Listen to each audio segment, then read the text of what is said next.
Shalom, queridos. Nós vamos tratar aqui vamos colocar aqui de um conteúdo que tem uma relação direta com o estudo do hebraico bíblico, porém não é aquele estudo gramatical. O próximo estudo que nós iremos abordar são o estudo das preposições, é o estudo das preposições inseparáveis.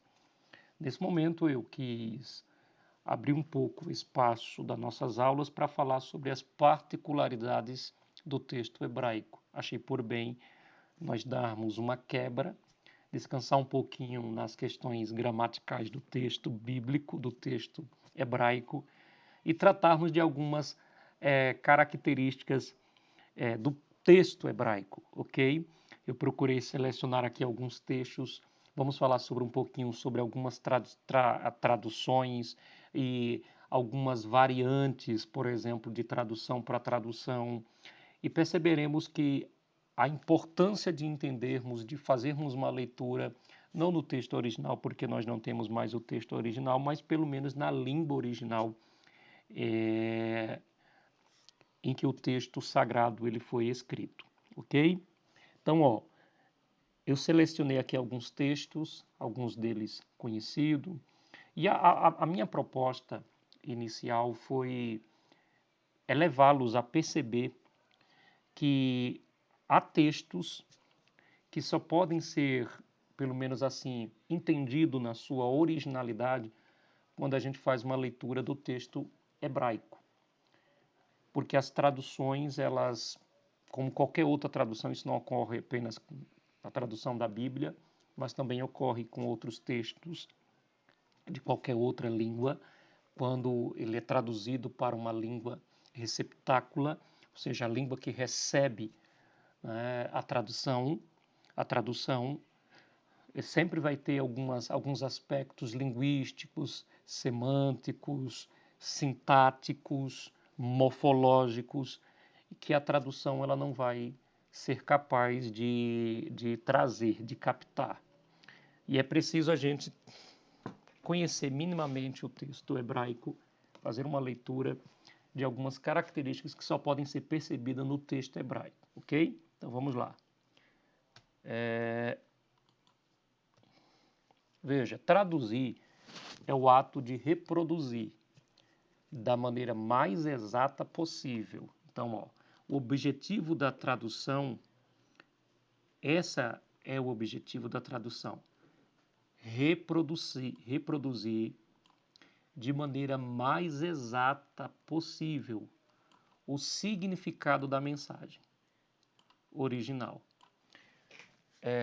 Por exemplo, gente, deixando um pouquinho a Bíblia de lado, me lembro que quando eu fazia faculdade de letras, e há uma matéria, uma disciplina chamada de literatura dramática, a qual a gente tem que estudar alguns textos de dramaturgos, tanto brasileiro quanto estrangeiro.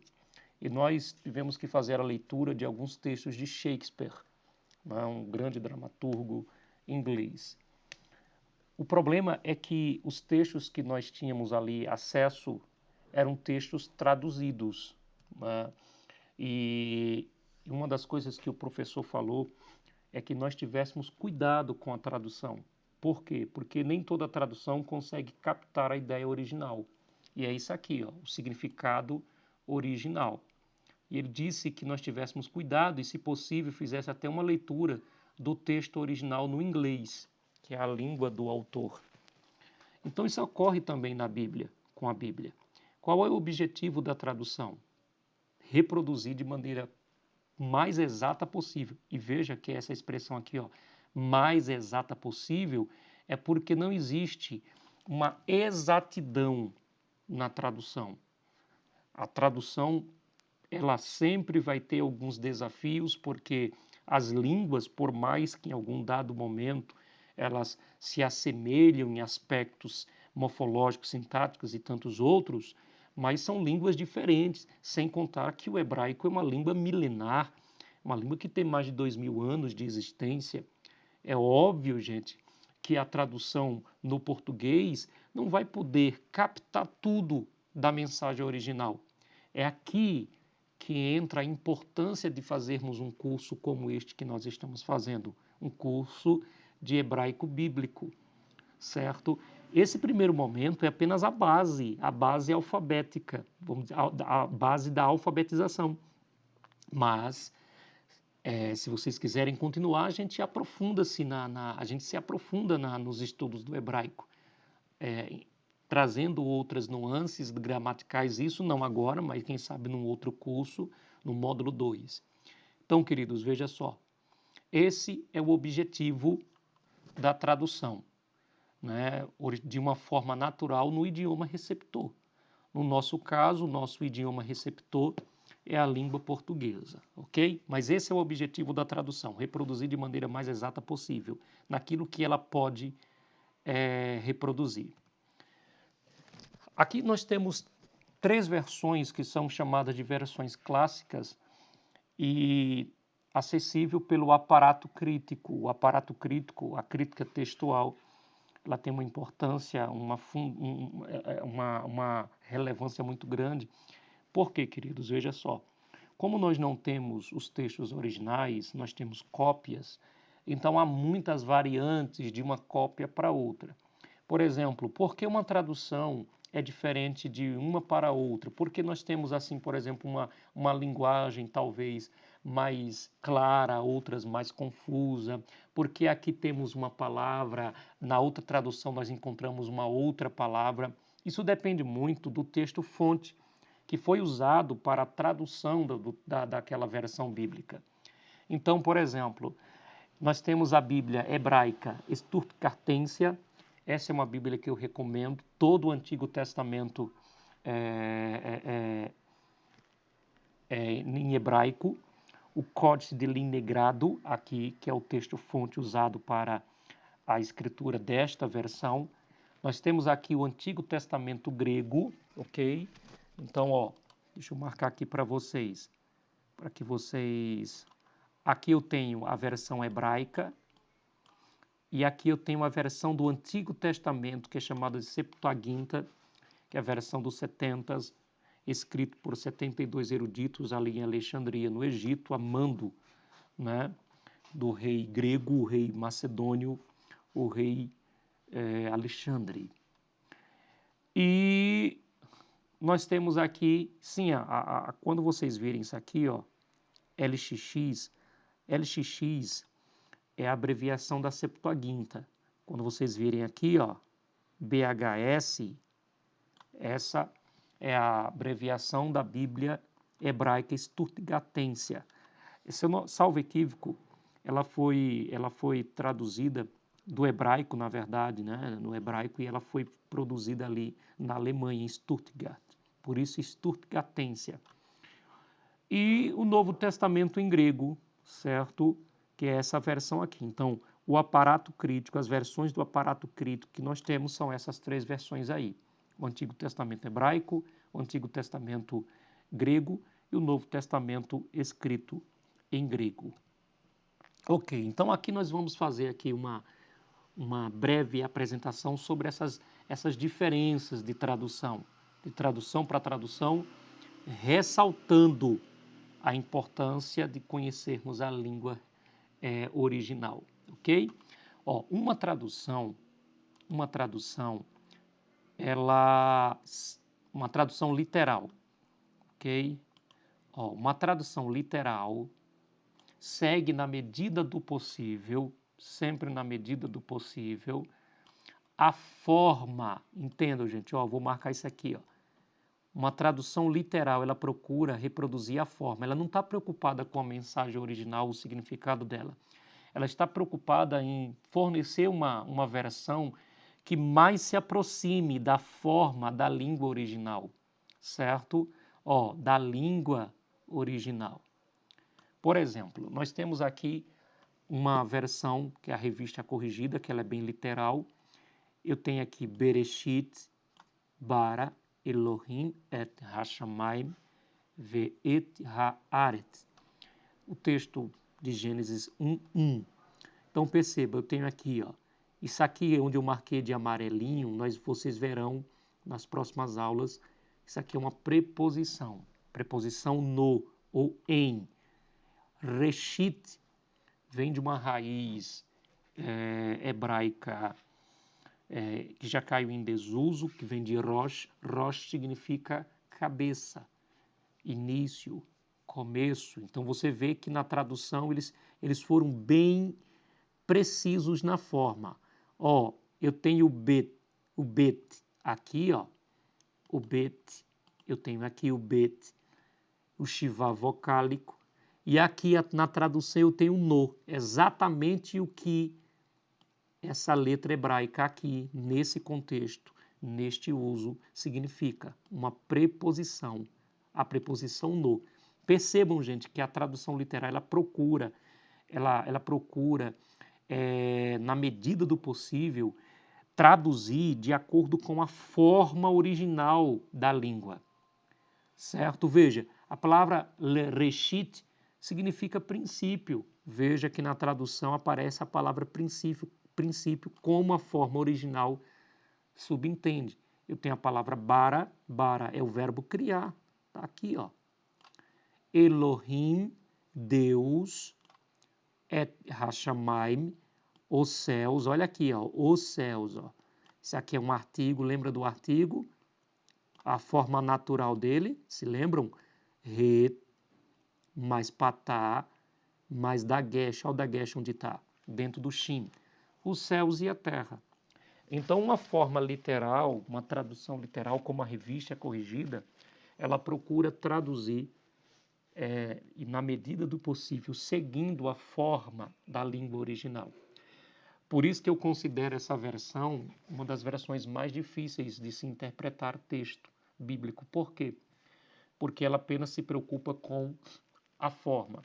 Já uma tradução dinâmica, olha que coisa interessante. Por isso que eu gosto de traduções dinâmica conceitual, como a NVI, a NTLH. A NVI ainda é a melhor porque ela mantém um certo equilíbrio. Ela procura traduzir de acordo com a forma original, mas ela se preocupa também com a mensagem. Veja, a forma literal se preocupa apenas com a forma da língua. Já uma tradução dinâmica ou conceitual, ela busca comunicar. Ó, ela não está preocupada se aquela palavra na tradução corresponde exatamente à forma da língua original. A preocupação da tradução dinâmica conceitual é comunicar o significado exato da mensagem original. Por isso que uma versão tem versões que possuam essa dinâmica conceitual, como a NVI, NTLH. Eu só não aconselho a Bíblia viva, porque a viva é uma paráfrase, e não é uma tradução. Não podemos considerar uma tradução, é uma paráfrase. Mas uma NTLH, uma NVI, certo? Então, ó, o objetivo de uma tradução dinâmica conceitual é isso, é comunicar a mensagem original, expressando de forma natural no novo idioma ou na língua receptora. Por exemplo, olha que coisa interessante, gente. Nós teremos uma live sábado, se der tudo certo, eu e o pastor Márcio, nós vamos falar sobre a teoria do intervalo, que baseia-se em 2 versículos de Gênesis 1, verso 1 e Gênesis 1, verso 2. Então nós temos aqui a declaração que os céus foram criados por Deus, os céus e a terra. Então eu tenho aqui, ó, deixa eu ver se eu consigo escrever aqui. Veja, mas eu vou marcar, deixa eu marcar aqui para vocês, para ficar bem claro.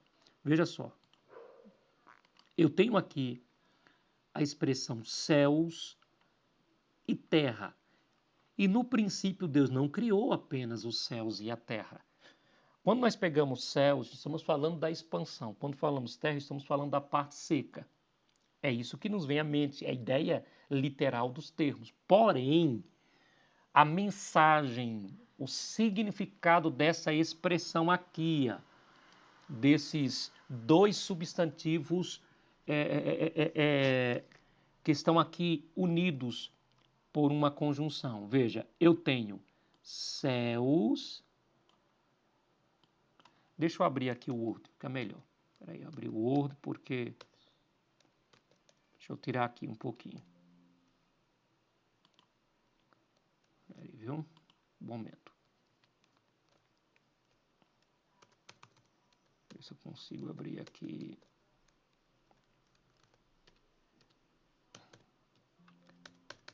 Isso. Então, ó, só para explicar, para ilustrar para vocês de uma forma bem didática, o texto diz que Deus criou os céus e a terra, certo? Quando nós analisamos essas duas expressões, vejam só, gente, separadamente, eu tenho aqui céus, né? E a terra. Deus criou os céus e Deus criou a terra. A tradução literal procura, conforme está aqui, reproduzir a forma. Já a dinâmica conceitual, o significado dessa expressão céu e terra. Essa expressão céu e terra é o que nós chamamos de metonímia. O que é metonímia? Metonímia é uma figura de linguagem. Geralmente ela ocorre pela substituição de um termo, que pode ser facilmente correlacionado. Por exemplo, quando a Bíblia diz, quando Jesus diz, este é o meu cálice, tomai dele todos. Mas cálice é o objeto. Cálice é o objeto. É para tomar o objeto ou o que está dentro do objeto. Nesse caso, houve uma substituição do contingente, ou seja, do líquido, pelo objeto, pelo continente. Nós chamamos de continente, pelo objeto. Quando Jesus falou, por exemplo, lá na história do rico e Lázaro, eles têm Moisés e os profetas. Espera aí, mas Moisés e os profetas já haviam passado, já findou-se, estavam mortos, pelo menos naquele momento. Até aquele momento, Jesus, ou João Batista, na verdade, era o último profeta. Então, o que Jesus está querendo dizer com aquilo? Eles têm a lei, que é representado por Moisés, e eles têm os escritos dos profetas, representados pelos profetas. Então eu tenho uma substituição aí dos autores pelas obras. Aliás, das obras pelos autores, certo? Então, essa expressão metonímia, céu e terra, Deus não só criou os céus, Deus não só criou a terra, Deus criou todo o universo. Olha que coisa legal. O verso 1 é uma declaração, que eu chamo de declaração introdutória à criação. Céus e terra é uma expressão geral, abrangente. Unida significa o universo. Agora, olhe como uma tradução dinâmica conceitual traduziu o termo. Está aqui, ó.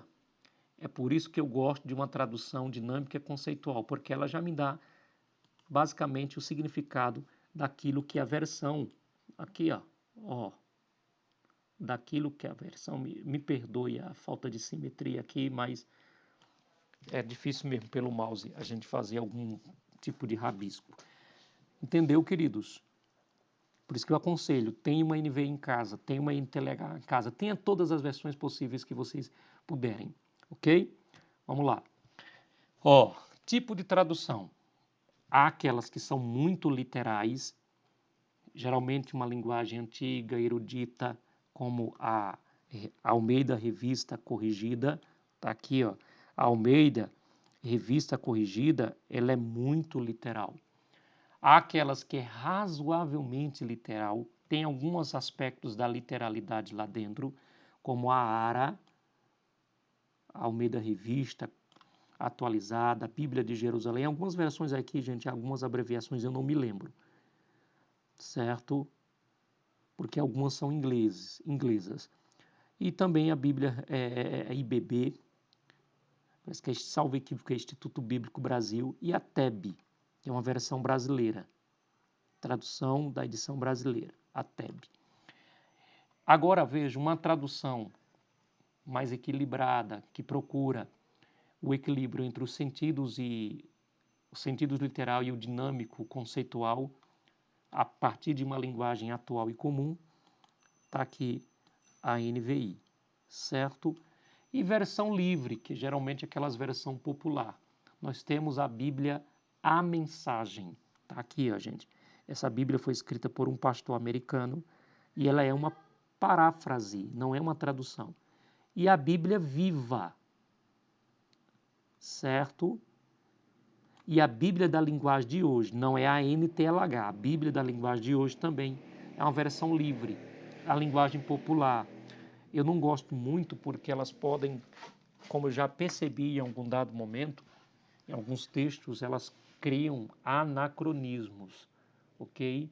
Anacronismos são expressões que fora do tempo, naquela época. Por exemplo, deixa eu abrir aqui um espaço.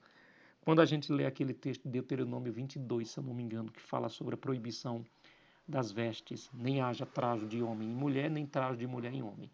E aí a gente, durante a nossa história, a gente pregou, né? E quando falo a gente, estou falando de forma geral, eu nunca preguei, mas vamos colocar, era se pregado que traje ali é calça. Mas como é que Moisés pode estar proibindo o uso de algo que não havia na época? Isso é anacronismo, ok?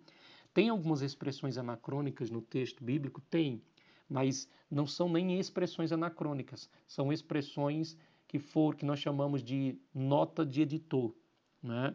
Nota glossa, é uma revisão por parte do escriba. Por exemplo, textos que foram revisados, a Bíblia fala, salvo equívoco, que naquela batalha dos reis, em que Abraão foi libertar Ló, se eu não estiver enganado, a batalha, uma das regiões que ocorreu foi em Dan. Mas Dan só vai surgir anos depois de Abraão. Dan é um filho de Jacó. Mas lá em Gênesis, no tempo de Abraão, já aparece a expressão Dan. O que pode ter acontecido?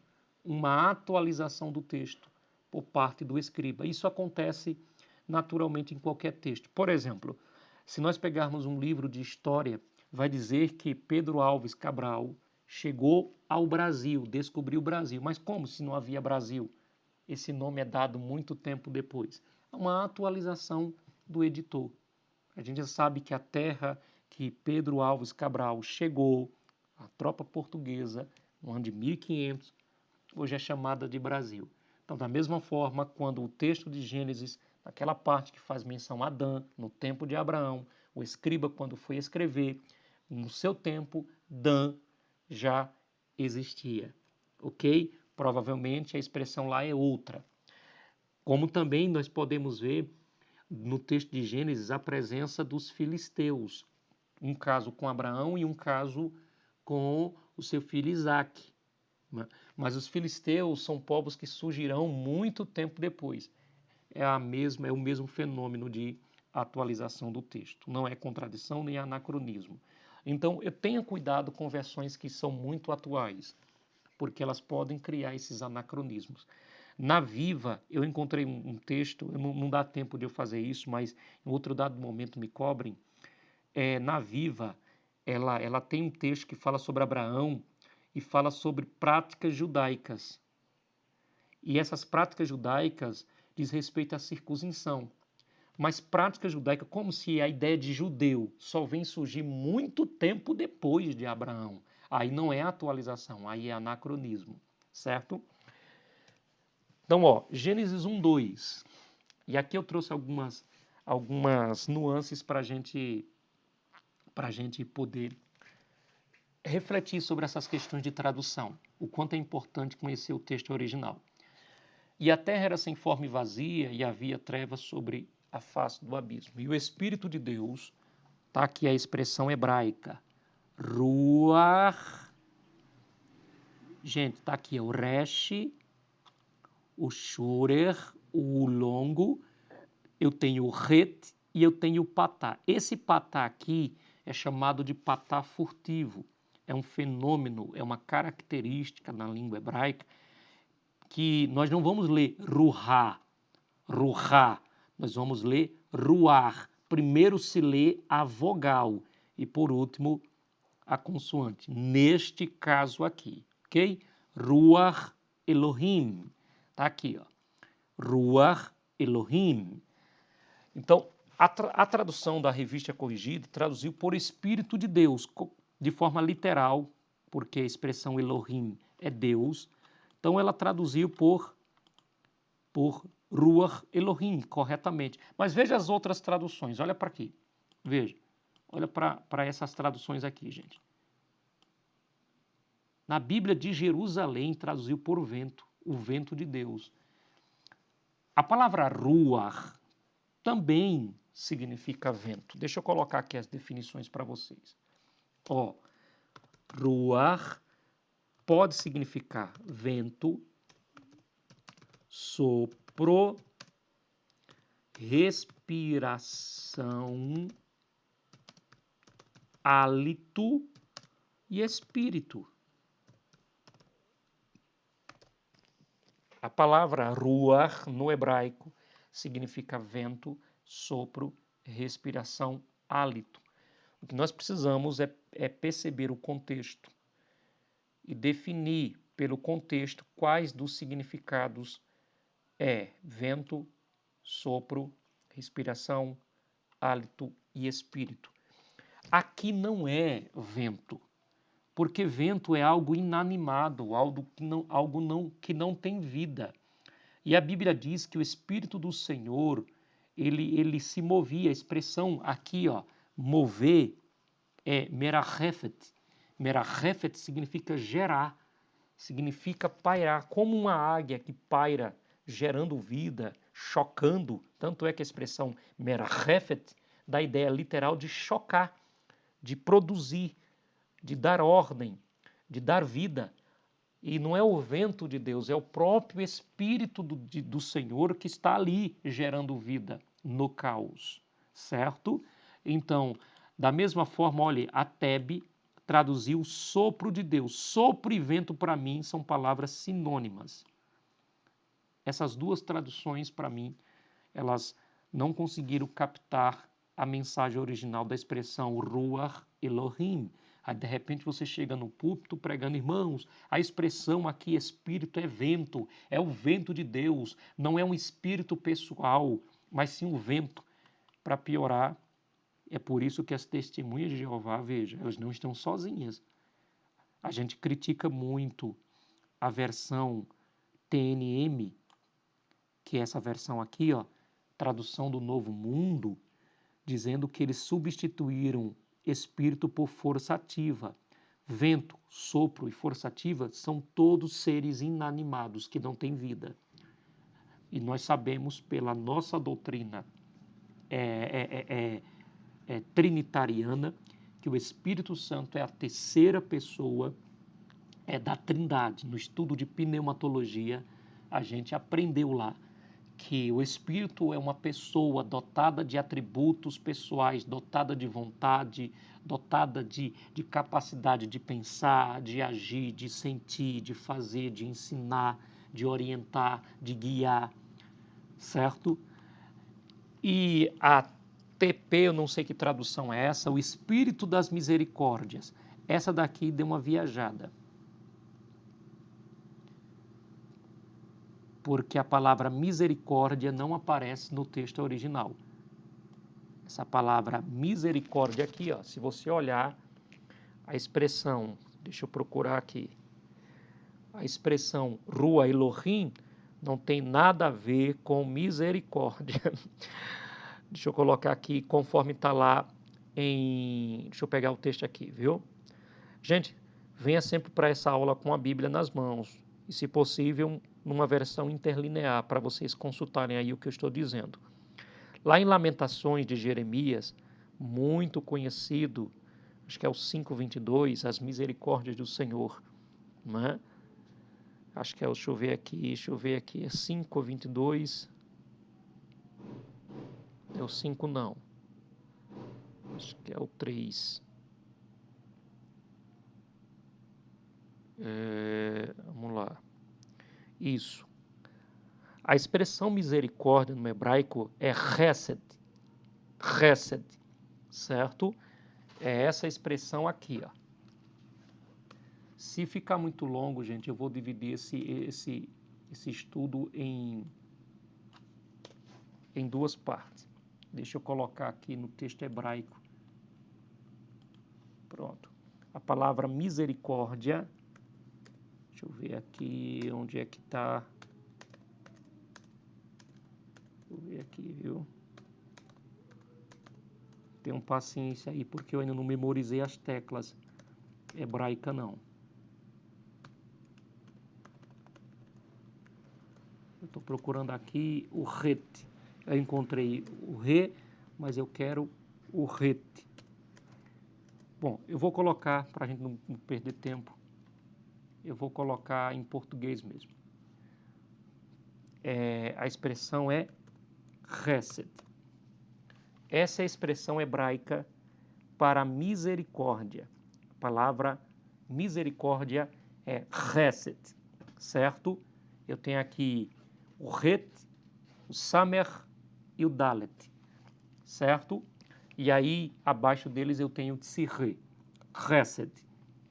Logo, chesed significa compaixão, significa benignidade, significa fidelidade. E aqui no texto de Lamentações, baseado no contexto, o uso, o significado aqui é fidelidade. A fidelidade de Deus é a causa de nós não sermos consumidos.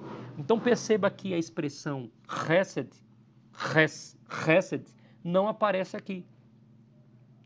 Então veja que eles forçaram o texto, o espírito das misericórdias, forçaram o texto a dizer aquilo que ele, na sua língua original, não diz.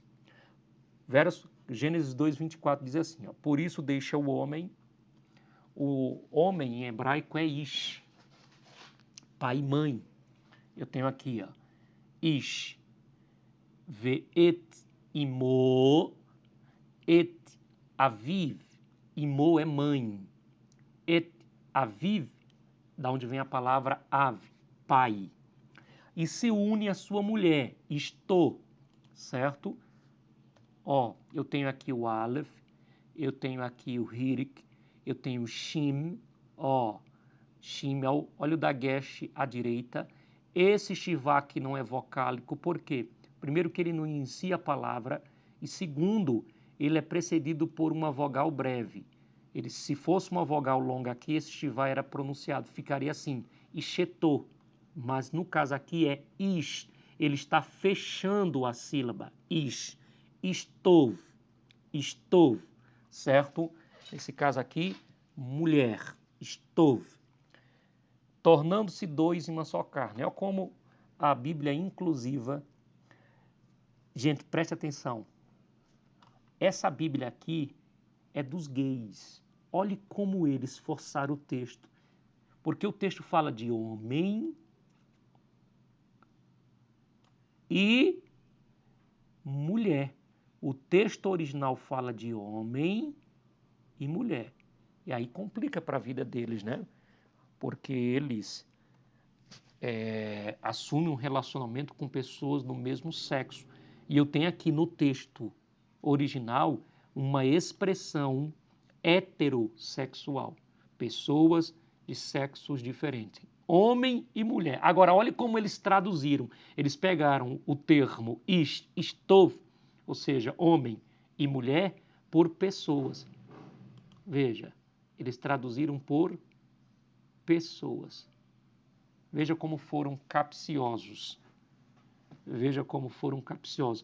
E quando esse homem e mulher, no texto original, se torna dois uma só carne, eles traduziram aqui, tornaram-se ligadas umas a outras. Veja, e os dois se tornam uma carne.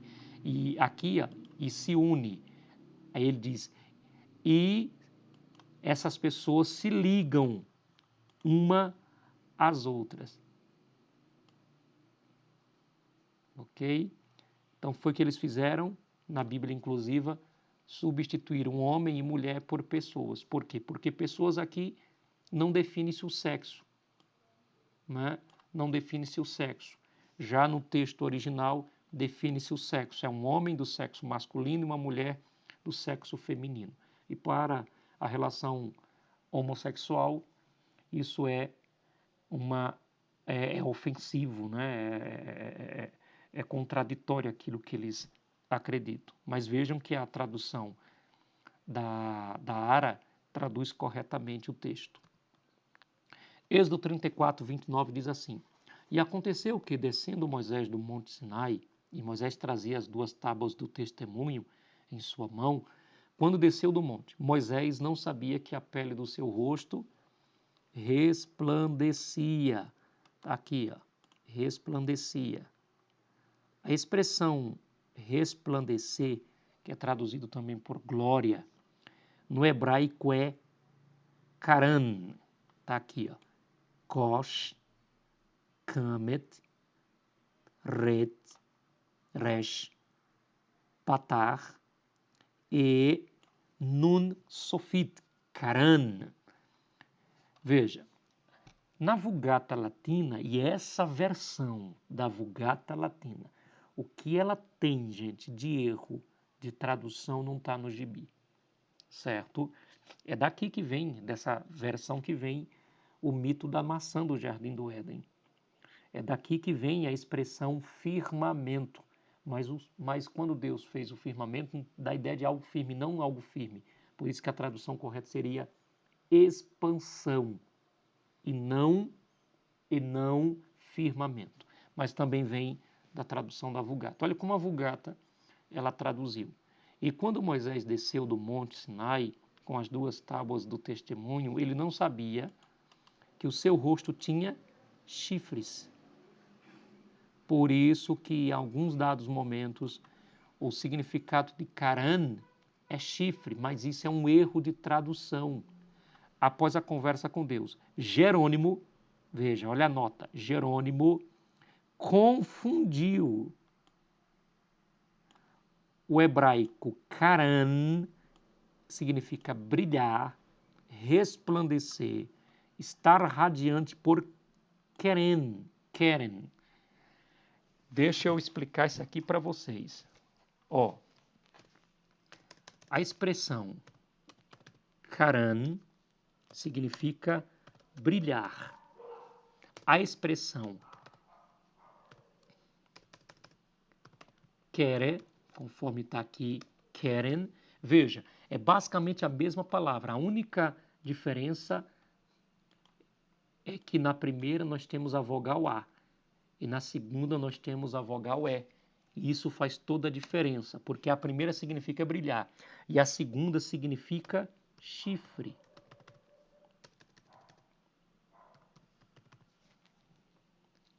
A primeira brilhar e a segunda chifre. O que foi que Jerônimo fez ao traduzir o texto hebraico para o latim? Ele confundiu essa palavra com esta palavra aqui. E aí ele traduziu Keren, o significado chifre. Mas o texto original fala de Karan e não de Keren, certo? Por isso que nós temos aí uma escultura do escultor Michelangelo, lá por volta da Idade Média, esculpida entre 1513 e 1515 e retocada em 1542. E se vocês observarem aqui, nós temos 2 chifrinhos nele. E isso é baseado em quê? Baseado no erro de tradução da Vulgata. Tá aqui os chifres dele. Deixa eu ver se eu consigo aqui marcar.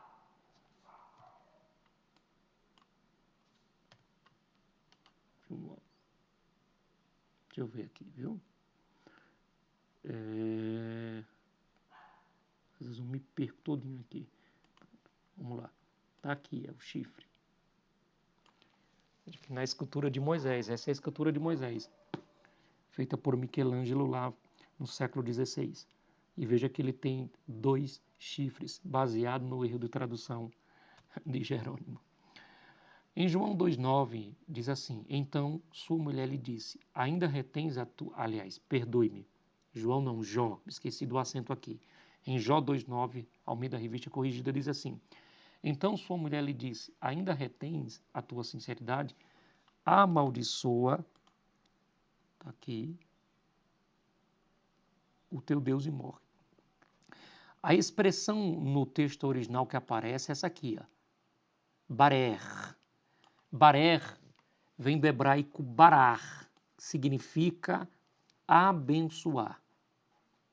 Certo? Veja, na Vulgata Latina está assim, ó, em seguida disse-lhe sua mulher: Ainda retém a tua integridade? bendiga a Deus e morra. Ok? Veja que a tradução da Vulgata ela foi mais precisa, porque abençoar ou bendizer são sinônimos. A expressão original está lá. Kalel Elohim Vamut. Kalel Elohim Vamut. Kalel Elohim Vamut seria a expressão correta. Kalel, gente. Tá vendo aqui? Kosh, Patá, Lamed, Sirre, Lamed. Kalel. Essa é uma das formas hebraicas para amaldiçoar. Ok? Kalel Elohim Vamut. Vamut é morrer, é o verbo morrer. E morra. Certo? Ó. Vav, Kamet, Katon, Mem, Shurer, ou seja, M, U, Tet, Vamut.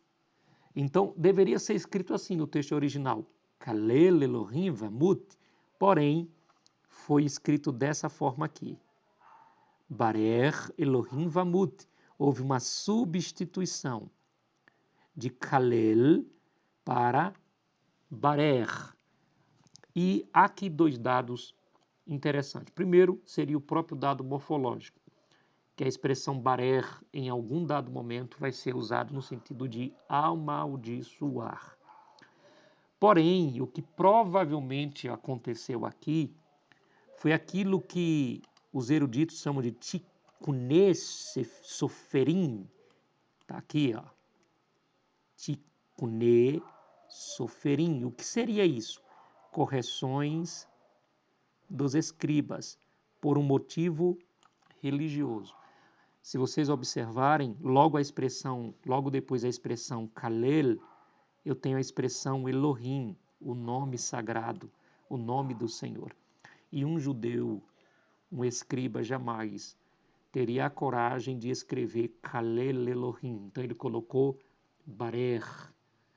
No nosso português seria aquilo que chamamos de eufemismo. Ele substituiu por razões de respeito ao nome de Deus.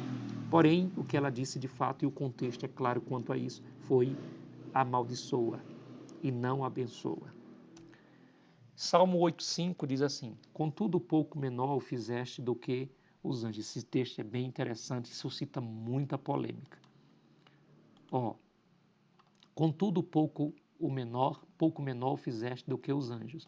A expressão, essa versão aqui é a LXX, ou seja, a Septuaginta. A palavra está aqui, ó, essa palavra grega angeloi, certo? Angeloi, alfa, gama, epsilon,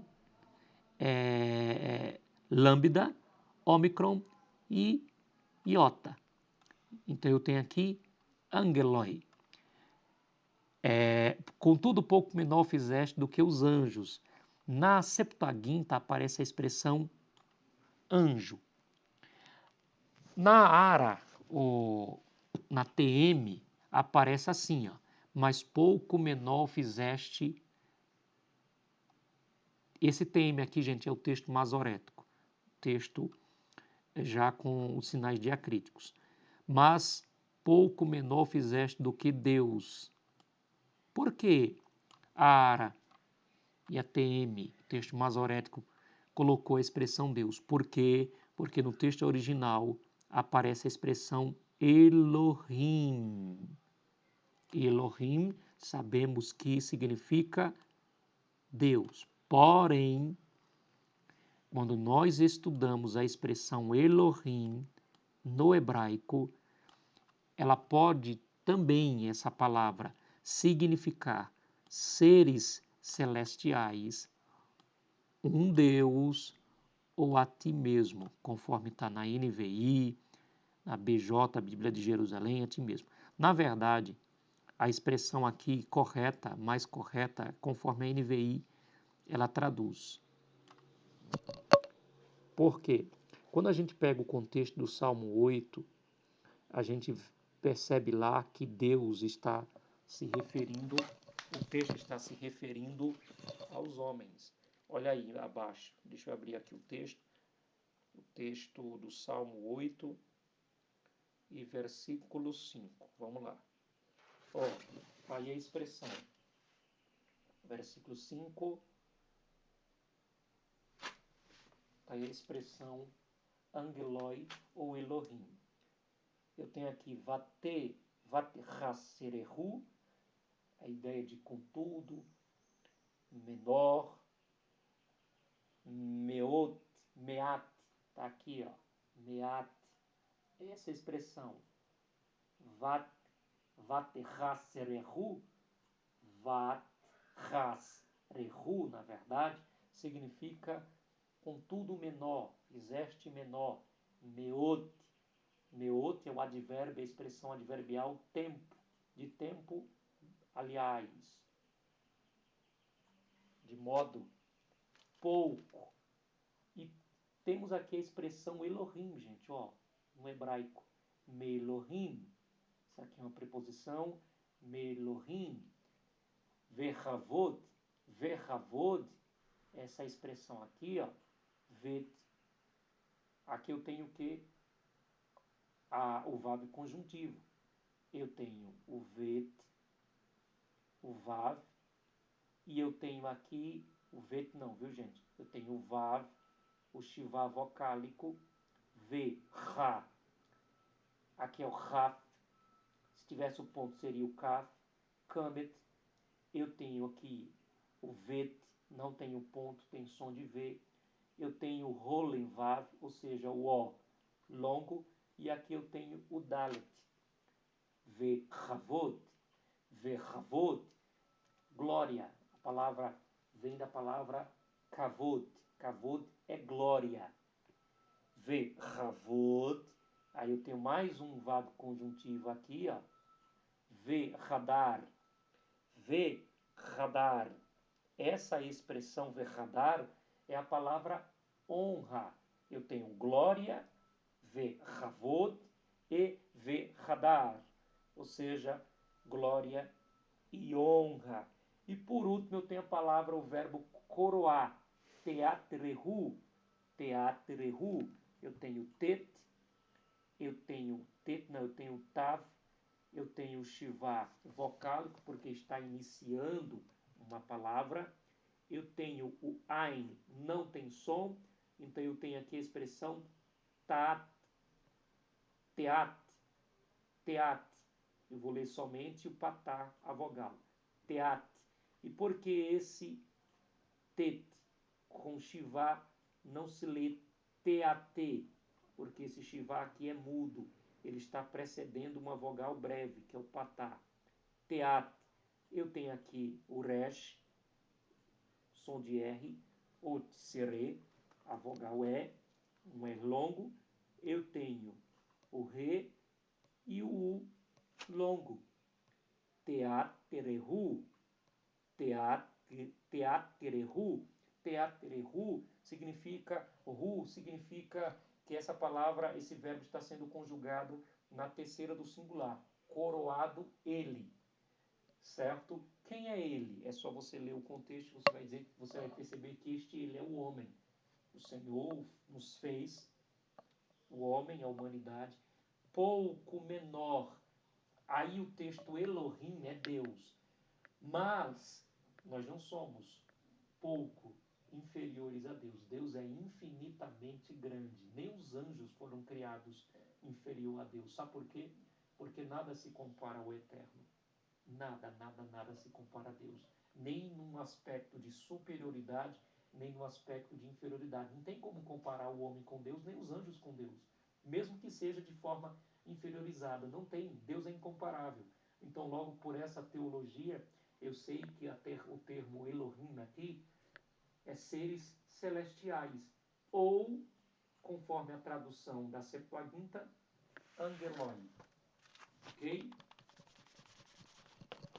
Isaías 64, verso 6, parte diz assim: mas todos nós, isso aqui é muito interessante, o texto original nos dá uma profundidade de de nuances semânticas, de significado dessa expressão trapo de imundícia, muito interessante.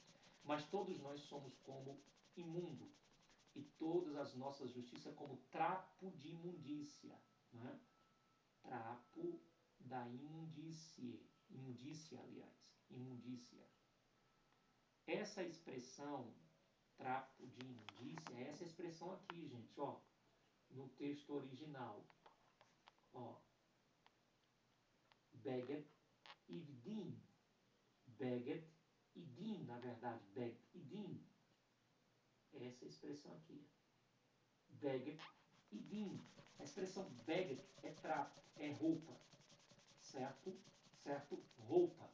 E Idin significa roupa poluída. Só que Idin, você pode pegar aí o texto no original, na língua original, e perceber que a expressão Idin, o adjetivo Idin, significa roupas de menstruação. Certo? Roupa de menstruação. Porque vem da palavra ed.